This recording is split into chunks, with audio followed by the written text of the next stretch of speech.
Questa serie di video funge da approfondimento narrativo, filosofico ed introspettivo di Final Fantasy IX. Questo videogioco ha ricevuto l'amore che merita soltanto da qualche anno a questa parte, nonostante una calda accoglienza da parte della critica fin da subito. Purtroppo, molti hanno difficoltà nel superare lo scoglio iniziale della grafica cartunesca, del mondo colorato e dei toni scanzonati. Il mio scopo non sarà quello di farvi cambiare idea riguardo al gioco, al personaggio o l'argomento in questione, ma mi limiterò soltanto a darvi la mia visione delle cose di un gioco che amo con tutto il cuore. Io sono Steve e oggi parleremo del misterioso ed enigmatico Amarant Coral. Mettetevi comodi e buon ascolto. Amarant nasce nel novembre del 1773 e, seppur non ci siano conferme ufficiali, pare che sia nato e cresciuto a Toleno, la città della notte eterna. Non sappiamo molto dell'infanzia del famigerato uomo salamandra, se non che ha vissuto una dura infanzia ed è dovuto crescere molto in fretta per via della presunta scomparsa dei suoi genitori. Rispetto a Eiko, però, egli sviluppa un forte senso di egoismo che lo porta a non pensare ad altri che non siano se stesso, poiché fin dalla più tenera età lotta per la sua stessa sopravvivenza. Le dure battaglie e una vita sul filo del rasoio hanno reso il giovane Amarant una persona dura, ma anche tremendamente forte e con un corpo ed un agonismo temprati dai combattimenti. Già dall'età di 18 anni il suo nome era ben noto nelle vie di Toleno, specialmente quelle più malfamate e colme di banditi di ogni sorta. Qualche anno più tardi, la sua forza viene messa al servizio della Maison du Roi, dove svolge la funzione di guardia del corpo personale del nobile possessore della reggia. Qui incontra per la prima volta un Jidan in fuga dopo aver derubato la Maison di tutti i suoi averi più preziosi. Dapprima, sfidato a duello, Amarant viene fregato dall'abile ladro che fa ricadere le accuse su di lui, sfruttando la cattiva nomea e l'aspetto pericoloso dell'uomo salamandra e insospettendo le altre guardie abbastanza da garantire una fuga a se stesso ed un mare di problemi alla guardia del corpo.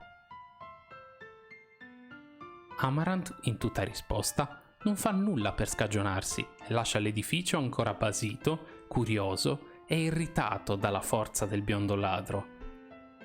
Questo atteggiamento, preso come una confessione, è sufficiente a far divenire l'uomo un ricercato, con tanto di manifesti sparsi per la città.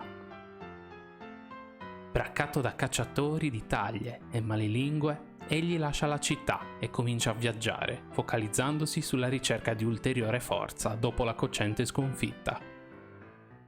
Nel 1800, anno in cui prendono piede gli eventi di Final Fantasy IX, Amarant viene assoldato dalla regina Bran ed assieme a Lani ricevono il compito di riportare indietro Garnet ed il suo gioiello ancestrale.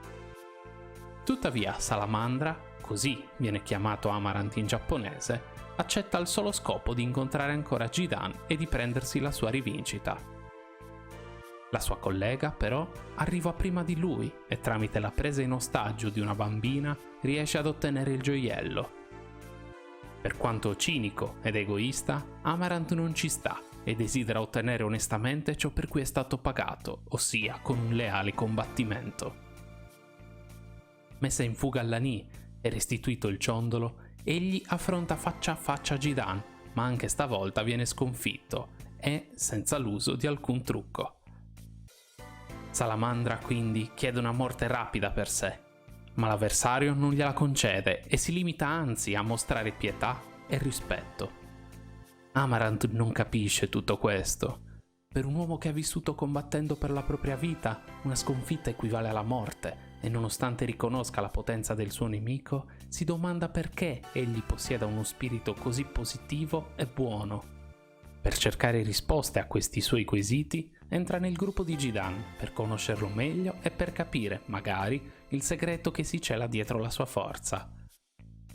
Inizialmente vede i compagni di squadra come palle al piede, ma inspiegabilmente la persona che lo ha battuto li porta con sé, li protegge e spesso a sue spese. Perché portarli con sé? Perché rischiare per loro? Amarant ha, in questo momento, più domande e dubbi di prima. Il suo spirito combattivo, tuttavia, non si placa ed è sempre pronto a dare battaglia quando riconosce grande forza nelle persone in cui si imbatte. È il caso di Freya, che egli vede per la prima volta ad Alexandria e che sfida nel momento in cui i due incrociano il loro sguardo. Continuando a seguire il gruppo di Jidan, Amarant li sfida ad esplorare il castello di Ibsen più in fretta di lui. In questo modo vuole dimostrare al ragazzo, ma soprattutto a se stesso, che lavorare da soli e pensare solo a se stessi è più efficace che farsi carico di tutti quanti. Arrivati infine al nucleo del luogo, è proprio Salamandra colui che vincerà la gara, ma sulla via del ritorno è vittima di una delle tante trappole del castello. Jidan, uscito più tardi, ma arrivato stranamente per primo, torna indietro da solo a cercare Amarant, rischiando la vita pur di salvarlo. È qui che quest'ultimo capisce cosa significhino lui e gli altri per il biondo ladro, vedendo in lui l'altruismo come il suo punto di forza. Jidan è forte perché aiuta gli altri e gli altri aiutano lui. L'amicizia ed i legami che ha sviluppato lo hanno reso la persona che Amarant, nel profondo del suo cuore, ammirava e ammira tuttora. Con questa consapevolezza, egli riesce a legare un po' di più con il resto del gruppo, ed in particolar modo con la draghiera Freya, caratterialmente simile a lui, ma già ammorbidita dall'altruismo della comitiva. Con lei espugna il Tempio del Fuoco, sconfiggendo Marilith. Persino nel Pandemonium, ove Jidan ha la sua grande crisi esistenziale, Salamandra si impegna quanto gli altri per farlo tornare sulla retta via, ricordandogli che in quel momento è debole proprio perché sta egoisticamente escludendo i compagni dalla sua personale missione. Questa versione di Jidan che agisce da solo, seppur a fin di bene, gli ricorda il se stesso di qualche tempo prima, e la prova della sua maturazione è il fatto che la rigetta, abbracciando invece la filosofia dell'altruismo e del farsi carico anche del dolore altrui. Il gruppo, più unito che mai, sconfigge le avversità che tenevano il mondo sul palmo della propria mano e, finita l'avventura, si separa, con ciascuno che prende il proprio percorso. Amarant, in particolare, vaga per il continente, spesso accompagnato da Lani, con la quale si dirigerà poi verso Alexandria per poter rivedere i suoi amici.